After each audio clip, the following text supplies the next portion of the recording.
Se han cumplido recientemente 200 años del Museo del Prado, sin duda una de las mejores pinacotecas del mundo. Nuestro particular homenaje viene de la mano de uno de nuestros grandes pintores, Velázquez, desaparecido.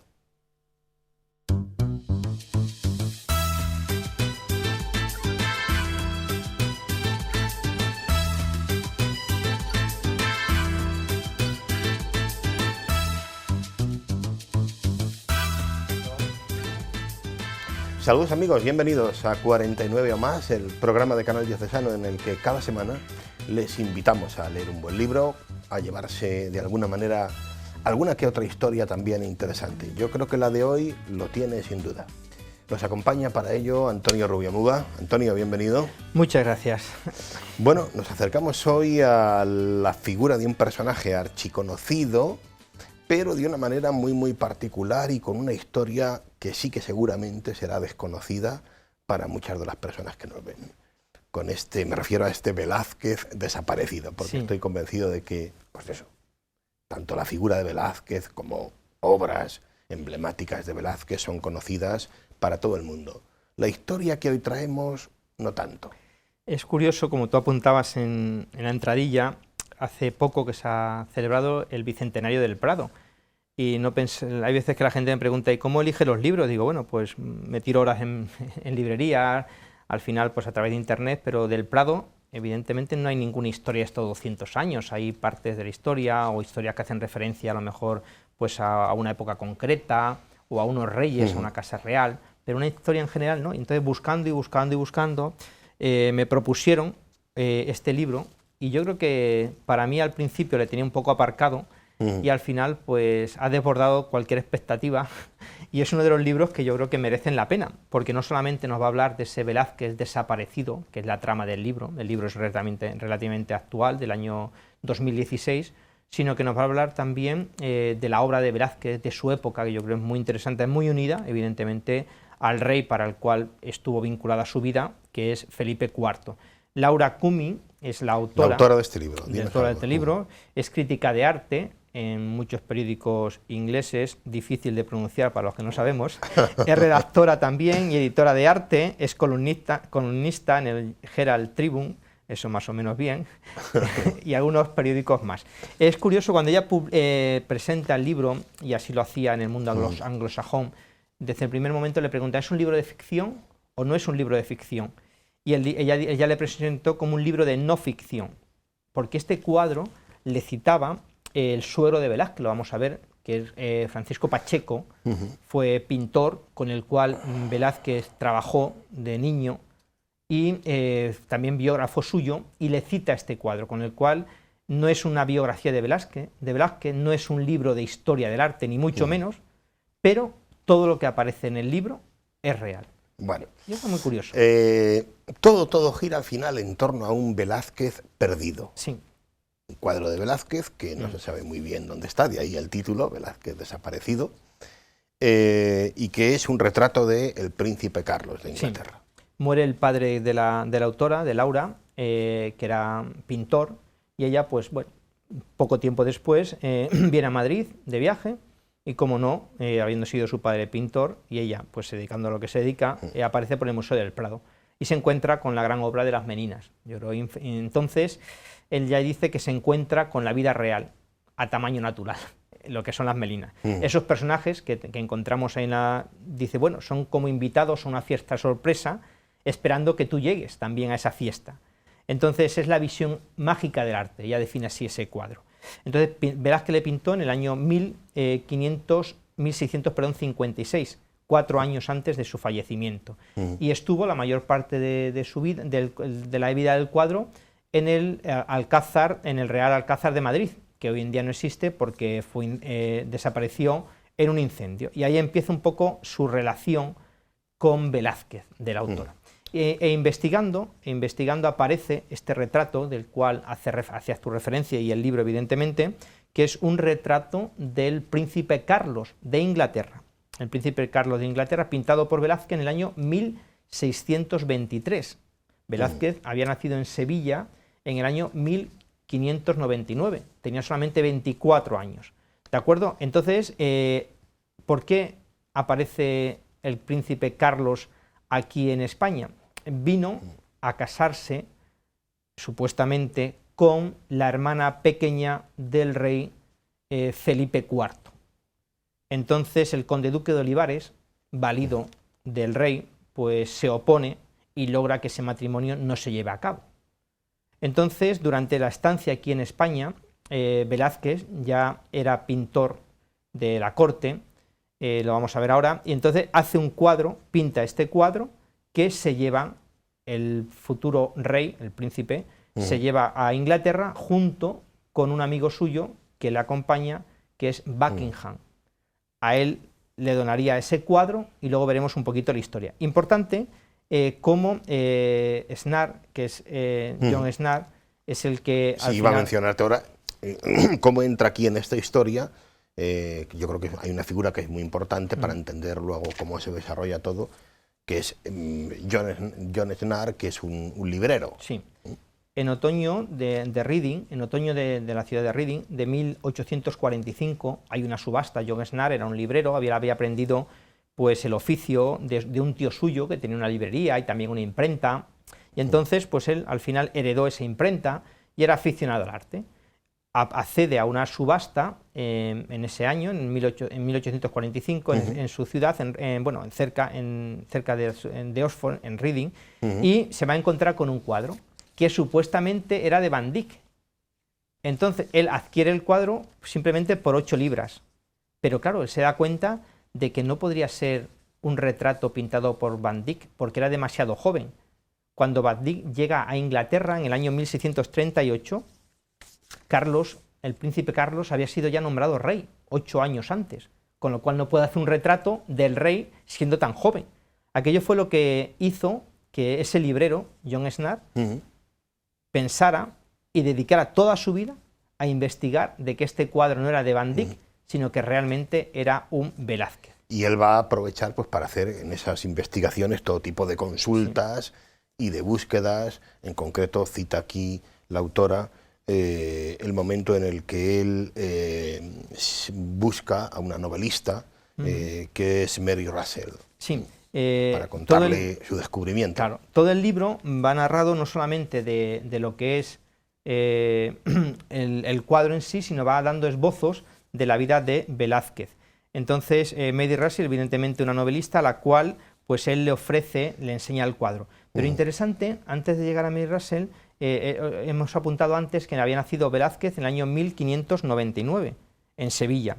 Y él pues marcha a Madrid con un cuadro bajo el brazo, que es el cuadro El aguador de Sevilla. En Sevilla ya era famoso. Tenía un amigo en la corte, Juan Fonseca, muy cercano, que le va a comprar el cuadro y le va a mostrar ahí en la corte.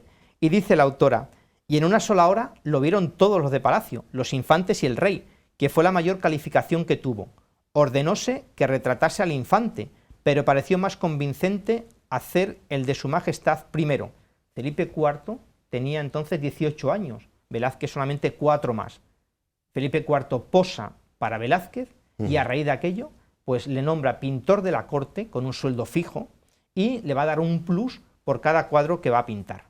Velázquez va a vivir toda su vida en la corte, allí tiene 2 hijas, a Ignacia y a Francisca, que fallecieron antes que el padre, y va a entrar en contacto pues, con grandes pintores de aquella época, con Rembrandt, con Caravaggio, con Rubens, amigo también de grandes pintores de aquella época. Entonces Velázquez se le va a conocer por su vinculación a la corte y sobre todo, no tanto por sus biografías, hemos hecho referencia a la que hace su suegro, Francisco Pacheco, sino por toda su personalidad que nos va a legar en los cuadros.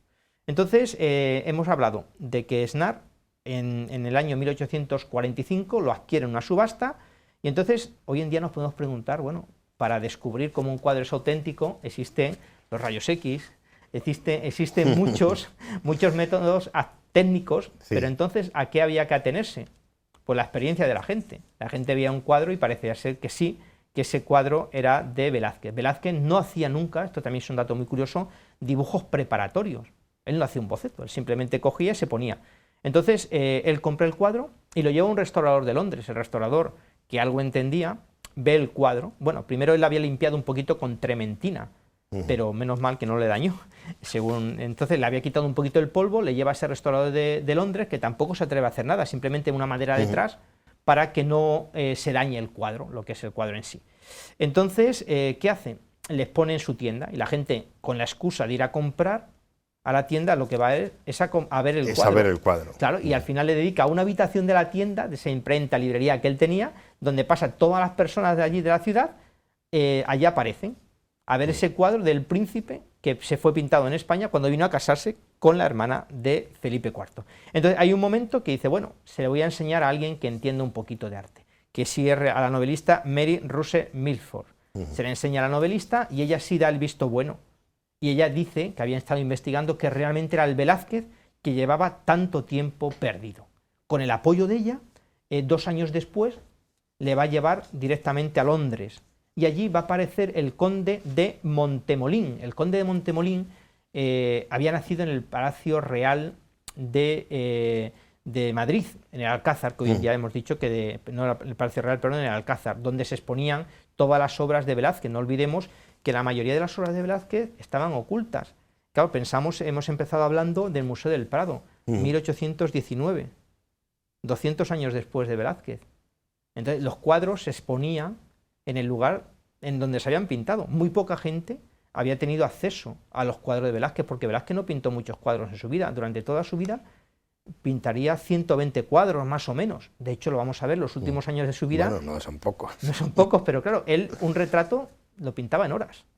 Y fue algo curioso porque este cuadro del cual estamos hablando tardó 1 semana en pintarlo, algo muy difícil. Vamos, que no lo hacía normalmente. Si se hubiera puesto, hubiera pintado muchísimo más, hubiera sido su obra mucho más extensa. Entonces, en aquella época, la única prueba para ver si un cuadro era del autor era la prueba visual y que lo tasaran unos expertos, la experiencia y el juicio de expertos. Entonces, el conde de Montemolín, que había nacido y se había criado en el Alcázar de Madrid, entre Velázquez, dio el aldabonazo de que realmente este cuadro es de Velázquez. Entonces, ¿qué sucedió?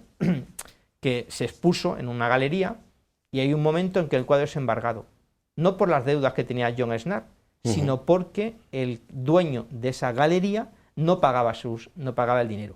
Entonces, al final, para recuperarlo, tuvo que pagar él 400 libras y se retiró a su casa con el cuadro. Primera vez que le quitan el cuadro. Bueno, y en esta época también viene a Madrid otro grande que quiere conocer a Velázquez, que es Manet. Sí. Viene a Madrid y busca encontrarse con Velázquez. 1865 viene a Madrid para contemplar in situ el arte de Velázquez. Evidentemente, cerca de Madrid, Toledo, viene a Toledo a contemplar también la obra del Greco, y en Madrid, en Velázquez, halla el pintor de pintores. Velázquez, ya digo, el libro pues va narrando también, va describiendo ciertas obras de Velázquez, y en este momento Manet se quedó admirado no por las meninas, sino por un retrato que hizo Velázquez a uno de los artistas que vivían en aquella corte, que era Pablo de Valladolid. Aquel cuadro le dejó completamente enamorado y junto pues, con los cuadros de los enanos pintados, pero de ese dice que Velázquez es el pintor más grande que ha habido jamás y le llama el actor trágico a Velázquez. Sí, importante con esto de actor, una simple palabra. Evidentemente hemos hablado antes de grandes pintores, estamos hablando, y de grandes escritores. En la época del teatro, Calderón de la Barca, Lope de Vega, hablamos de Quevedo.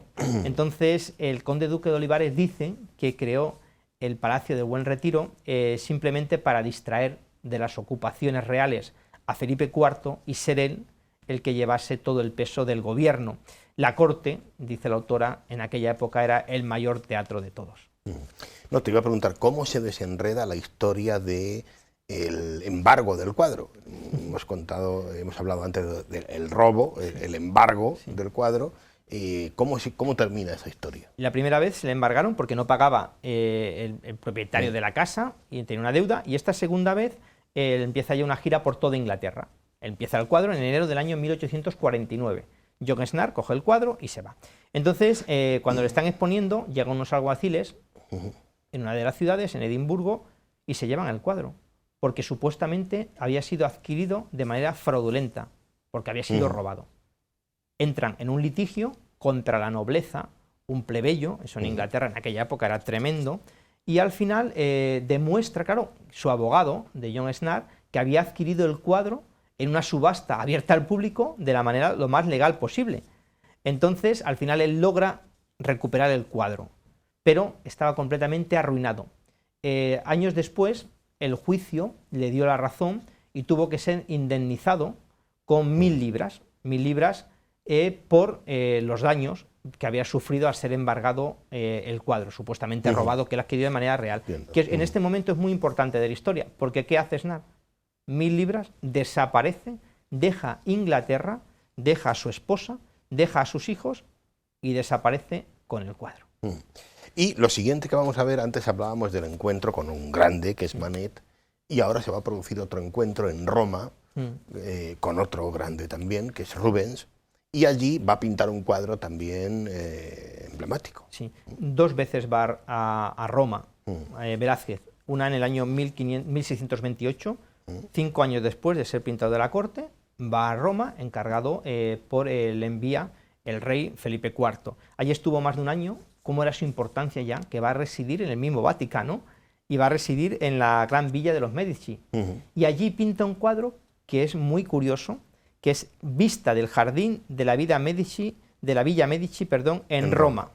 ¿Y qué hace singular ese cuadro? Que parece normal, que parece que Velázquez está realmente ahí, en el jardín. Es lo que hace singular a ese cuadro. Y una segunda vez va a viajar luego a Roma, años después, en un viaje en el año 1648. Pues 20 años después el rey le vuelve a encargar a Roma, pero esta vez le manda para comprar obras de arte. Y allí va a pintar uno de los retratos más famosos de Velázquez, y yo creo que de la historia, que es el retrato del Papa Inocencio X. El Papa Inocencio X había estado de nuncio en Madrid y conocía a Velázquez, y por eso pues le pintó. Y fruto de ese viaje, allí en ese segundo viaje, Velázquez va a tener una relación con 51 años, va a tener un hijo, Antonio, que no llegará a conocer allí porque antes de que el niño nazca, él se viene aquí a España. Bueno, y sorprendente es también el salto, podríamos decir, de continente, ¿no? que se produce y que relata aquí la autora, contando Velázquez en lo que hoy es Estados Unidos, ¿no? Sí. John Esnar había cogido las 1.000 libras de indemnización, cogió su cuadro, desapareció él solo y aparece en Nueva York. El New York Times, en marzo del año 1860, va a publicar que la obra de Velázquez se va a exponer allí. En Nueva York, en aquella época, en Estados Unidos, el pintor que se conocía español era Murillo. Entonces Velázquez empieza a adentrarse y entonces allí todo es un misterio en Nueva York. Estamos hablando de, pues eso, cuando está surgiendo la gran ciudad. Entonces allá aparece Esnar con su cuadro, con su Velázquez, y la gente quedó atrapada completamente por Velázquez. Es muy curioso cómo en aquella época que empiezan los grandes museos, el Museo, por ejemplo, Metropolitano, pues no tenía todavía un fondo de cuadros para exponer. Entonces, ¿qué es lo que hacía?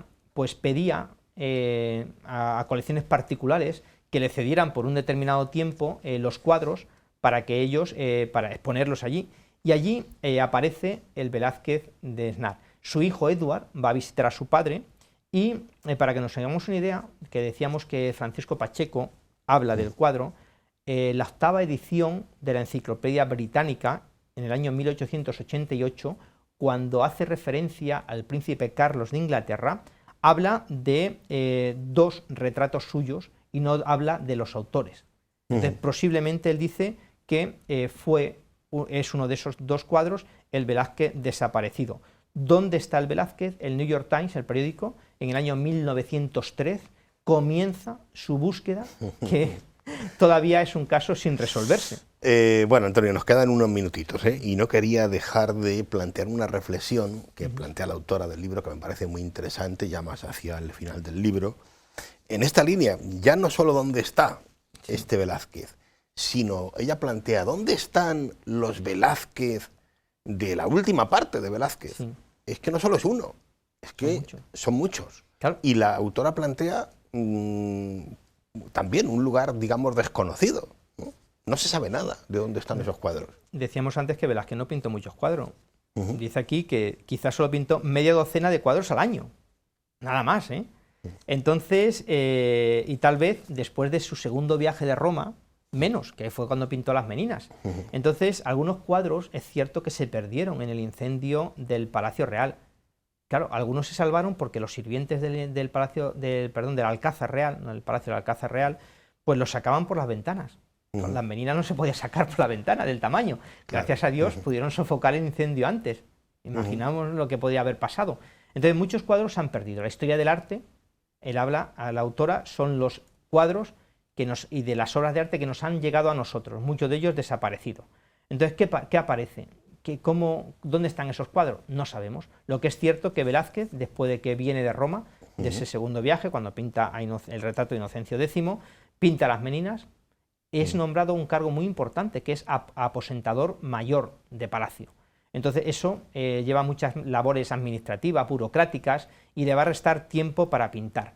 Entonces, simplemente de esta última época, podríamos decir las Meninas, bueno, como el cuadro más relevante, no de esta última época, sino de toda su vida, donde nos deja a nosotros algo esencial de Velázquez, que el tiempo parece, dice la autora, que se condensa, y es Velázquez el que tiene poder para hacer desaparecer y aparecer a los reyes, de manera más o menos difusa en el cuadro. Es un movimiento real a nuestros ojos, dice, y Velázquez fallece el día 16 de agosto del año 1660, con 60 años, ¿de acuerdo?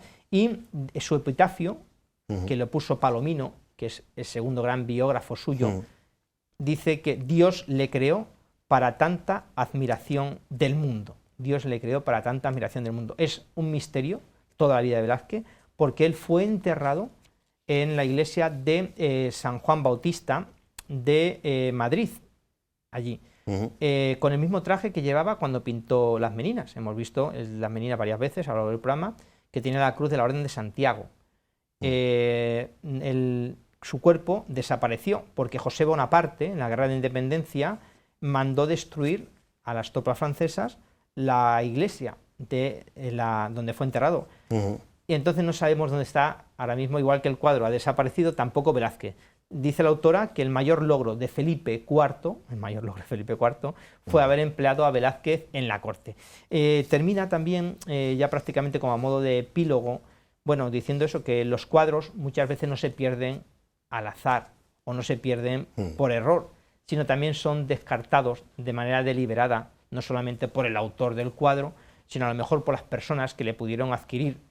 Entonces, no deja de ser aquí, Antonio, ¿sí? También curioso. Misterio hay en torno a Velázquez, dices tú, pero misterio hay también en torno a nuestro personaje del libro, el famoso John Snart, del que la autora, por ejemplo, dice que es curioso que no hay retratos o fotografías de John Snart. Nada, absolutamente, tampoco. Solamente lo que sabemos de él por los catálogos. Estamos hablando de toda una época victoriana, con lo que se supone en Inglaterra, los catálogos de los cuadros, donde aparece ese Velázquez desaparecido, aparece su historia, y después la historia de su hijo, pero efectivamente no tenemos absolutamente nada de ningún retrato, ninguna fotografía, que ya podría haber sido.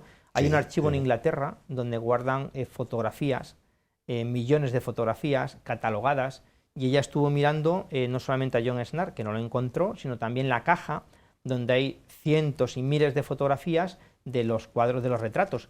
Ha habido algo que no hemos dicho, que es muy curioso. Los retratos de aquella época eran retratos de 3/4, que estaban en torno a 70-76 centímetros por 60-63. ¿Por qué esas medidas? Porque era 1/3 de una yarda. Sabemos que los ingleses tienen otro sistema de medida, y una yarda son 91 centímetros. Pues 1/3 era lo que tenían los retratos en aquella época, se llamaban retratos del tercio. En fin, bueno, una historia sin duda apasionante, yo creo, llena de, pues eso, de misterio, ¿no? La que hay detrás de este libro, de la figura de Velázquez, ¿no? Para quien le guste y le apasione pues este grandísimo pintor y esta época de la que estamos hablando. Esta es la propuesta que les hemos hecho hoy, amigos. Velázquez desaparecido. Vamos a terminar nuestro programa de hoy con un texto de este libro que escoge Antonio. Bueno, el libro ha querido ser un pequeño homenaje desde aquí a lo que ha sido los 200 años del Museo del Prado. Si algún día pues editan una historia completa, pues intentaremos hacerla, y mira por dónde nos hemos encontrado pues con la biografía prácticamente de un gran pintor español. El libro, la parte es de cuando John Snart adquiere el cuadro, le limpia y lo que se encuentra con él. Radley Hall al menos, había prestado una grandeza dignificante al retrato. En la parte trasera de su tienda, Esnar apenas se atrevía a contemplar aquella cosa, temiendo que se hubiera vuelto a convertir en el muriento rectángulo que vio la primera vez. Pero tomó fuerzas, apoyó el cuadro en 2 sillas contra la pared y al instante se sintió más abatido que nunca. El pigmento estaba reseco y rugoso y tenía un aspecto calcáreo que no me agradaba en absoluto. La obra maestra parecía desvanecerse en su nuevo entorno en Misten Street y Esnar no sabía si el problema estaba en el propio cuadro o en la suciedad que lo cubría. Tomó una esponja, la humedeció con un poco de trementina y la pasó ligeramente por la superficie. Nunca olvidaré la impresión que me produjo aquel cambio repentino. Como por arte de magia, los paños salieron a la luz, las bellas proporciones de la figura y los tonos brillantes en que se estaba representada, todo me deslumbró en un instante. Vi el magistral tratamiento de un artista poderoso y sin pararme a pensar, me levanté y fui corriendo a buscar a mi esposa para mostrarle el tesoro que poseía. No pudo ni comer ni beber y permaneció allí sentado, contemplando el cuadro hasta las 3 de la mañana, y al día siguiente madrugó para volver a sentarse ante él. Estaba exultante y lo único en lo que pensaba era que había encontrado el retrato perdido hacía mucho tiempo. Más tarde, aquella misma mañana, se presentó en la tienda Kevin para examinar detenidamente el Van Dyck que habían adquirido, repitiendo su opinión como si fuera inapelable, pero Esnar seguía guardándose sus pensamientos. Ya estaba completamente convencido.